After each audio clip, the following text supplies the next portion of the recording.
हम UP TET और super TET, यहाँ तक कि यूपी टेट की भी बात करेंगे। उत्तर प्रदेश से रिलेटेड क्वेश्चंस आते हैं एग्ज़ाम्स में, तो इसके दो पार्ट बनाए हैं हमने।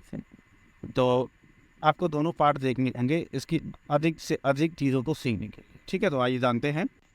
प्रमुख पर्यटन स्थल विश्व धरोहर में शामिल राज्य के 3 स्मारक: फतेहपुर सीकरी, आगरा किला और ताजमहल। ताजमहल तो सबको पता है कि आगरा में ही है, और आगरा का किला भी आगरा में है। ठीक है, और फिर बात करते हैं विश्व धरोहर जारी करने वाला यूनेस्को है। 1504 में आगरा की स्थापना सिकंदर लोदी ने की थी और आगरा मुगल साम्राज्य की राजधानी भी रही है। 1504 में आगरा की स्थापना। और इसके बाद कपिलवस्तु, इसकी पहचान शाक गणराज्य से की गई। यहीं पर पिपहवा स्तूप है। यह शाक गणराज्य की राजधानी था और इसकी पहचान उत्तर प्रदेश के सिद्धार्थनगर के पिपरहवा नामक स्थान से की गई है। हमने बोला शाक्य गणराज्य, मतलब शाक्य गणराज्य का मतलब है शाक्यों का समूह हुआ करता था। एक जाति या कुछ भी कह लो, उसका समूह हुआ था, गणराज्य थे अर्थात राज्य थे। उनके हेड थे कपिलवस्तु था, यही मतलब यही राज था इसका। फिर बात करते हैं लुम्बिनी की। लुम्बिनी क्या है? गौतम बुद्ध जो हैं उनका जन्म स्थान है और वर्तमान में नेपाल में है। मतलब जो लुम्बिनी है वो वर्तमान में नेपाल में है, जो उत्तर प्रदेश के महाराजगंज जिले के नौतवाना स्टेशन से मात्र 15 किलोमीटर की दूरी पर है। यह ऐतिहासिक, धार्मिक और भग्नावशेष जिस स्थल पर उपलब्ध है वह पदारिया गांव के नाम से पुकारा जाता है और नेपाल की भगवानपुर तहसील के उत्तर में 2 मील की दूरी पर स्थित है। यह भारत नेपाल सीमांत क्षेत्र में पड़ता है। इस स्थल को लुम्बिनी शासक के नाम से वर्तमान में जाना जाता है। मतलब इस स्थल को वर्तमान में लुम्बिनी नाम से जाना जाता है। ठीक है, अब आगे बढ़ेंगे कौशाम्बी की तरफ। कौशाम्बी जो है वो इलाहाबाद मतलब प्रयागराज से अलग हुआ था। यह बौद्ध और जैन दोनों का प्रसिद्ध तीर्थ है। किसका? बौद्ध का और जैन दोनों का है। ठीक है, एक का नहीं, दोनों का है, प्रसिद्ध तीर्थ है। यहाँ छठे जैन तीर्थंकर पद्म प्रभु का मंदिर है। तीर्थंकर हुए हैं जैन में छठ में, जिनका नाम था पद्म प्रभु, उनका क्या है? मंदिर है। कुशीनगर में रामावर स्तूप है। श्रावस्ती में सहेत महेत स्तूप है और लखनऊ में उल्लास खेड़ा का टीला स्थित है। लखनऊ जो उत्तर प्रदेश की राजधानी है और वहाँ पर क्या स्थित है? उल्लास खेड़ा का टीला स्थित है। बिठूर मतलब कानपुर, यहीं पर रामायण रचयिता महर्षि वाल्मीकि का आश्रम था। मतलब जो इनका आश्रम था यहाँ पर, जब राम जी ने सीता जी को वनवास दे दिया था, अपने राज से निकाल दिया था कुछ लोगों की बातों के वजह से कि राजा है तो रानी ऐसी नहीं होनी चाहिए, वारी का भी चीज़ें करके, मतलब उन पर जो था एक दोष लगाया था, तो उस वजह से उन्हें निकालना पड़ा।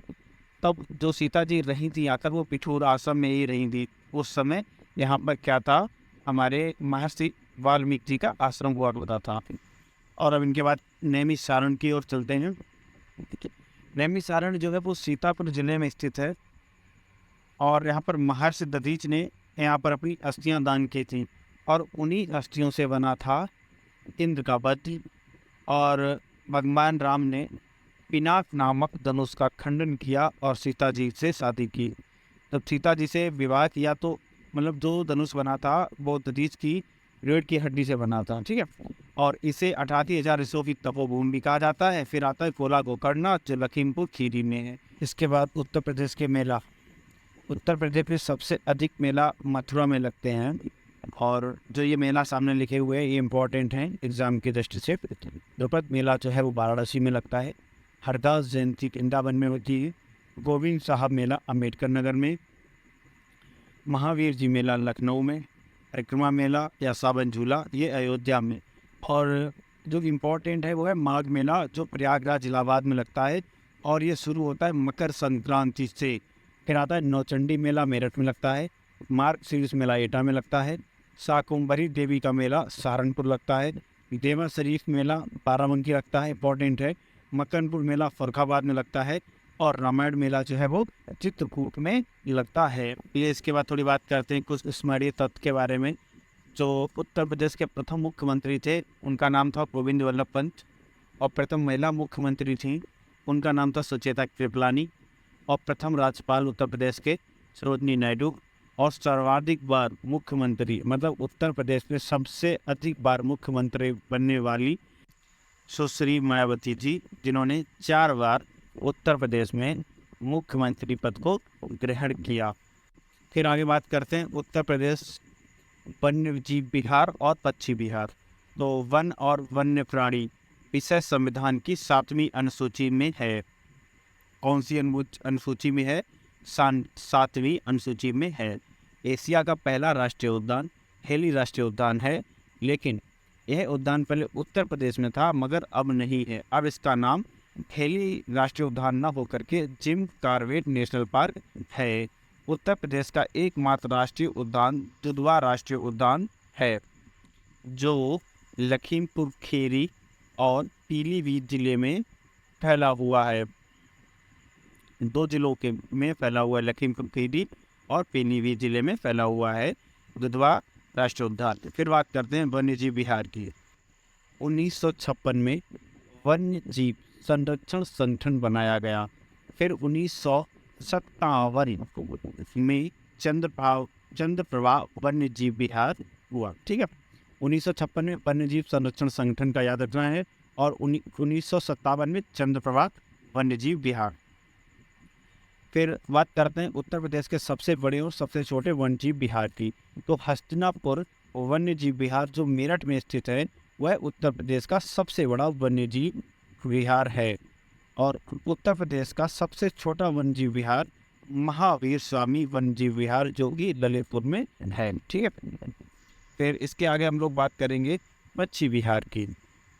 तो पक्षी विहार, सबसे पहला पक्षी विहार नवाबगंज पक्षी विहार है जो उन्नाव में है।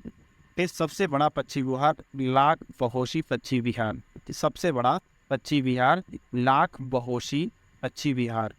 पखीरा पक्षी विहार संत कबीर नगर में, ओखला पक्षी विहार गौतम बुद्ध नगर में, और समसपुर पक्षी विहार रायबरेली में। चलिए अब बढ़ते हैं थोड़ा कुछ स्मरणीय तथ्य के बारे में। चिंकारा विंध्य के जंगलों में पाए जाते हैं जो कि राजस्थान में है। हाथी शिवालिक में, और गेंडा तराई के क्षेत्रों में मिलते हैं। ये बढ़ते हैं हम लोग यहाँ से। लुप्त प्रजाति का प्रजनन केंद्र लखनऊ कुकरेल वन में है। पपर प्रजनन केंद्र लाइन सफारी पार्क जो है इटावा में है, अभी अखिलेश यादव ने बनवाया है। प्रथम रात्रि वन्यजीव पार्क नाइट सफारी पार्क जो ग्रेटर नोएडा में है। कछुआ प्रजनन केंद्र कुकरेल लखनऊ और सारनाथ वाराणसी में है। तो इसके साथ आगे बढ़ेंगे हम लोग, जो इम्पोर्टेंट है वो सिर्फ अब बढ़ेंगे ऊर्जा संसाधन की तरफ। विद्युत उत्पादन सबसे ज़्यादा उत्तर प्रदेश में ताप के द्वारा ही विद्युत को बनाया जाता है। हरदुआगंज ताप विद्युत गृह 1942 जो अलीगढ़ ज़िले में है उसका वो 1942 में स्थापित हुआ में बना। ठीक है, चंदौसी ताप विद्युत केंद्र मुरादाबाद में है। परीक्षा ताप परियोजना झांसी में है, और पनकी ताप विद्युत परियोजना कानपुर में है। हम सिर्फ उन्हीं क्वेश्चन को कराएंगे जो सिर्फ और सिर्फ एग्जाम में आते हैं, उसके अलावा बाहरी चीज़ें कोई नहीं, कोई फालतू की चीज़ नहीं। आगे बढ़ते हैं। परमाणु संयंत्र नरौरा जो बुलंदशहर में है, 220 मेगावाट के 2 प्लांट शुरू किए गए थे। एक है उसमें से 220 मेगावाट का 1 जनवरी 1991 को, दूसरा है 220 मेगावाट का 1 जुलाई 1992 को। तो फिर परमाणु संयंत्र के बाद जल विद्युत परियोजना माता टीला जल विद्युत परियोजना झांसी में बेतवा नदी पर है, और मध्य प्रदेश के सहयोग से बनाया जा रहा है, जो 30.60 मेगावाट की है। हम यहाँ से आगे बढ़ते हैं। रिहंद जल विद्युत परियोजना जो सोनभद्र के पीपली जिले में रिहंद नदी पर है। किस नदी पर है? रिहंद नदी पर है, और 50 मेगावाट की 6 इकाइयाँ बनी हैं। इसके द्वारा पूर्वी उत्तर प्रदेश के 20 जिलों को विद्युत मिलती है, वो जगमगाते हैं। और ऊपरी गंगा नहर में सर्वाधिक जल विद्युत केंद्र स्थापित हैं। देखो इम्पोर्टेंट ये है हमारे लिए कि जो भी बताया है बहुत सारा आपको याद होना चाहिए। अगर आपने ये सारी चीज़ें कंठस्थ कर ली, अर्थात याद कर ली, दिमाग में बैठा ली, तो अगर उत्तर प्रदेश के सामान्य ज्ञान से क्वेश्चन आता है तो इससे बाहर नहीं जाएगा। अगर हम इनको डीप पढ़ते हैं तो बहुत ज़्यादा पढ़ना है, लेकिन परीक्षा के दृष्टि से ये पर्याप्त है। अभी ये हमारा पार्ट 1 है, इसके बाद पार्ट 2 और आएगा उत्तर प्रदेश के सामान्य ज्ञान के बारे में, जिसे आप लोगों को देखना है, समझना है। देखो, स्किप नहीं करना है, क्योंकि आप लोग जब स्किप करते हो तो बहुत सारी इंपॉर्टेंट चीज़ों को खो देते हो। और कोशिश करते हैं हम भी, और आप लोग भी करिए कि कुछ भी न छूटे। फिलहाल तो जितना कराया है, तो अगर आप ना करते हो तो एग्ज़ाम इससे बाहर नहीं जाएगा।